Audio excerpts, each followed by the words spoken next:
بہت شروع سے اس پر لگے ہوئے ہیں. اب آپ جائیں گے تو مسجد فتح کے ساتھ بہت بڑا صحن بنا دیا. پہلے نہیں تھا.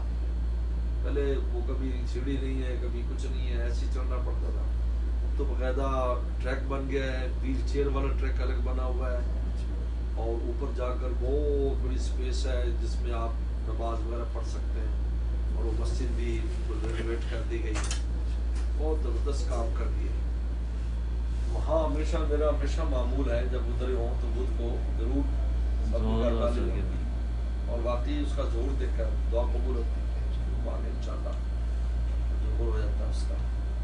تو جابر عبداللہ صحابی رسول ہیں وسلم کے بعد بھی ہر بدھ کو اہتمام سے جاتے تھے.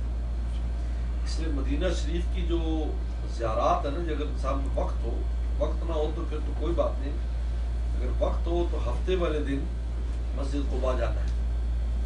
وسلم ہفتے کو مسجد قباء جاتے تھے اشراق کے بعد. اور اشراق کے بعد اب اس کا طریقہ یہ ہے کہ آپ مسجد نبوی میں فجر نماز پڑھیں, اور فجر نماز پڑھنے کے بعد اگر آپ پیدل جانا چاہتے ہیں تو آپ اشراق کے وقت ہی وہاں پہنچیں. یہ 4.5 کلومیٹر ہے. انہوں نے پیدل کا رستہ بنایا, اس کا نام ہے ضرب السنہ, کیونکہ رسول اللہ پیدل بھی جاتے تھے اور سواری پر بھی جاتے تھے. سواری پر جائے تو نیت کر لے وسلم سواری پر بھی گئے, پیدل جائے تو نیت کر وسلم پیدل بھی گئے.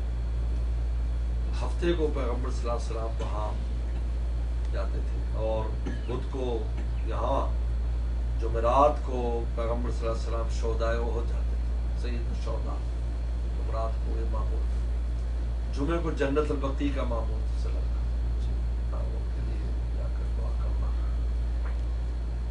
باقی جو وہ ہے بیچ میں وہ تو کسی وقت بھی, جیسے مسجد قبلتین ہے, اسے وہ انسان کر